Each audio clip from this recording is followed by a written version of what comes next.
going to speak to Kevin Marsh, former editor of the Today programme. Morning, Kevin. Good morning. And also, first, I want to speak to Paul about this too. Radio 1, former Radio 1 DJ Paul Gambaccini at the time of Savile took part in last night's Panorama. Hi, Paul. Good morning, Nicky. Well, what a disgusting story this is. And, you know, you were there when he was there. I left when he left when I joined. And, you know, I had him like so many people had him as a kind of sexless eccentric. That was the image he portrayed. But you were there in the thick of it at the time. What were the rumours? Well, you say in the thick of it, and I have to say that the floor plan of the building, which was known as Egton House, had it such that I worked out of an office which was in between the office out of which John Peel worked and the office out of which Jimmy Savile worked. The Radio 1 DJs did not have their own offices. They worked out of their producers' offices. So even though Savile almost never came into the office because he didn't listen to new music, unlike John Peel, who was listening to new music next door all the time, nonetheless, the production assistants would come back from the program, Savile's Travels, which he would take his caravan out to record around the country, and we would hear stories. And, well, of course I would hear stories because I was next door for about 7 years, and I heard things, I guess some of which were now too politically incorrect to be included in last night's program. But Well, what do you mean by that? Well, the expression which I came to associate with Savile's sex partners was either one used by one of the production assistants or one that I made up to summarize their reports. I can't remember which was, but it was the now politically incorrect underage subnormals. In other words, he targeted the institutionalized, the hospitalized, and this was known. It's like the American bank robber Willie Sutton, who asked why he robbed banks, said that's where the money is. Why did Jimmy Savile go to hospitals? That's where the patients were. And it's something that it's easy to say everybody knew about it. Well, obviously not everybody knew about it. I couldn't help but know about it because I was next door. But you see, these episodes did not occur in the Radio 1 building. That's very important. Of all of these hundreds of accusations which have now come forward against Jimmy Savile, none of them so far occurred on Radio 1 premises, and that's because there was no private space. Unlike television, there's no dressing room. But why wasn't this the talk of the town? Why wasn't this something done about it at the time? Are we just talking about different standards in a different age, or what? Well, we are talking about an era in which the subject of pedophilia was not discussed. It was considered so far beyond the pale that people didn't believe it happened.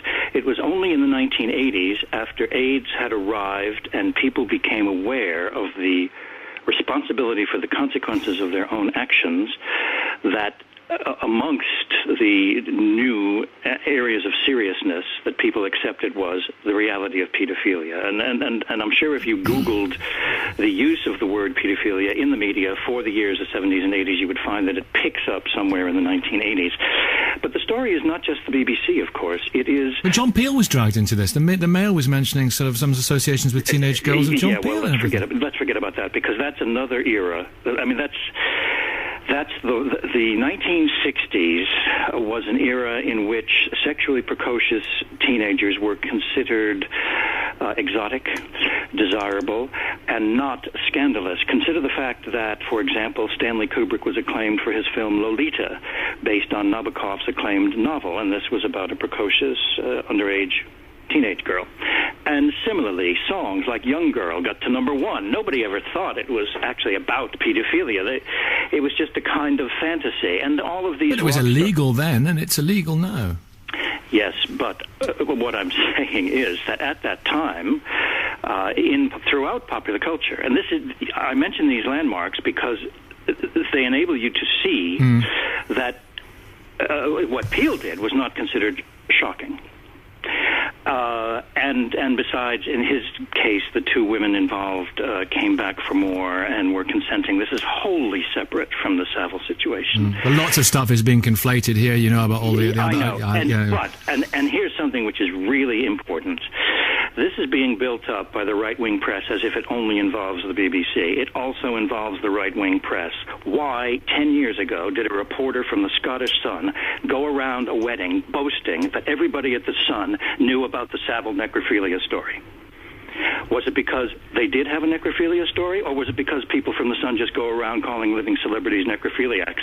There's a question to answer there. Why did the News of the World and the Sunday People, which knew about this decades ago, not act? And who vetted the knighthood? Coco the Clown? This is 1990. That particularly lurid accusation that you've just brought to many people's attention is one that will... It's not been in the public domain. I know that. Why not, News International? You have a case to answer. You see, the entire society was gulled by this man, including the Prime Minister who invited him to Chequers, including the royal family photographed with him. He got a knighthood in this country. He got a papal knighthood. This is not just the BBC. This is history. This is a man who conned an entire society, top to bottom, partly because in that era, that type of behavior was off the scale of human conception. Well, it behoves me to say News International are not here to answer that particular allegation. But listen, Paul... Listen, I'm not, you know... Oh, you know I've got to say. You know I've got to say that. I've got to say that it's a legal thing. Okay, it is a legal thing. I know. You asked me. I told you. I know that. But I'm not saying this in the spirit of vindictiveness against News International, with which I have a very nice relationship with Sky News, for example. I'm saying that many aspects of society have a contribution to make here. All of these aspects of society should come forward. We're calling them for a response right now. Just before, Kevin, are you still there? I am still here. Sorry to keep Fascinated, you. Sorry to keep you.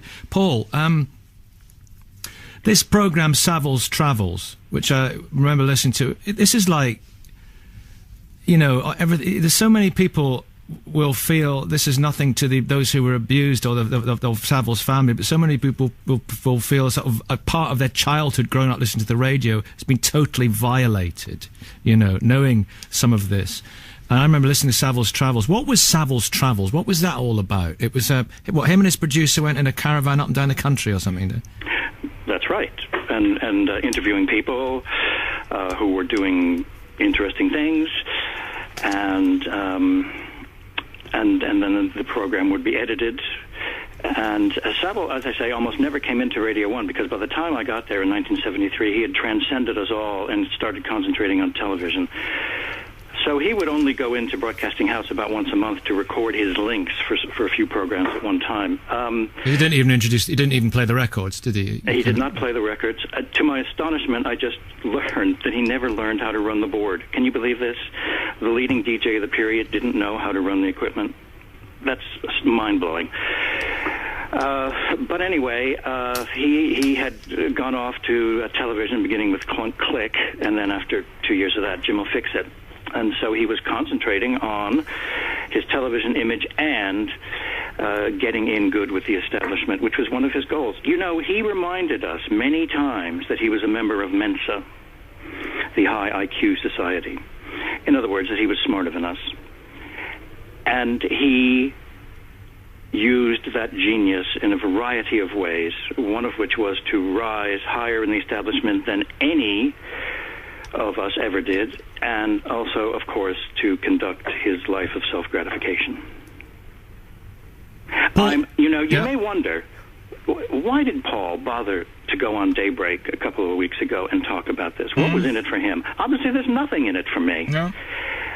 But just the fact that I was there, next door to that office for a number of years, and I saw and heard things, and I saw and heard things in the broader society, what was going on in the society as a whole that enabled this man to offend on a historic scale and rise to the very top of the society. This is history. This is not just about emails at Newsnight, although that is part of the story. Okay, listen, you're always, I always, and I've got a great admiration for you, Paul, because you always are very forthright. Thank you very much for talking. Okay. Rachel's, you're looking puzzled about something. Well, I'm still confused about why you did not say anything. How can you tell something to someone who already knows?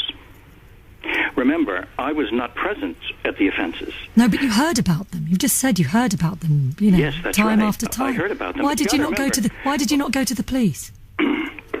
Well, first of all, Savile had already bribed some policemen. So What? This was something that it is pretty widely known, not in London, but up in Leeds. And, on page 51 of his autobiography, there's that story about when, after he'd spent a night with a girl that he'd rescued, a girl on remand, as his reward, he spent the night with her, and he took her in to a policewoman and said, "Don't nick me, because if you do, I'll bring down half the station house." It's in his autobiography. The amazing thing about Savile is he hid in plain sight. If you watched that show last night and you saw him being affectionate with younger people, your skin probably squirmed knowing what you know now. Well, he said things which gave the game away, but nobody put two and two together because society was not yet ready to do the addition. Okay, Paul, thank you very much. Okay. Thank you. What a disgusting story this is. And, you were there when he was there. I left he left when I joined, and I had him like so many people had him as a kind of sexless eccentric. I worked out of an office which was in between the office out of which John Peel worked and the office out of which Jimmy Savile worked. The Radio 1 DJs did not have their own offices. They worked out of their producers' offices. So even though Savile almost never... I'm going to speak to Kevin Marsh, former editor of the Today programme. Morning, Kevin. Good morning. And also, first, I want to speak to Paul about this too. Radio 1... former Radio 1 DJ Paul Gambaccini at the time of Savile took part in last night's Panorama. Hi, Paul. Good morning, Nicky. Well, that was the image he portrayed, but you were there in the thick of it at the time. What were the rumours? Well, you say in the thick of it, and I have to say that the floor plan of the building, which was known as Eighties House, had it such that came into the office because he didn't listen to new music, unlike John Peel, who was listening to new music next door all the time. Nonetheless, the production assistants would come back from the program, Savile's Travels,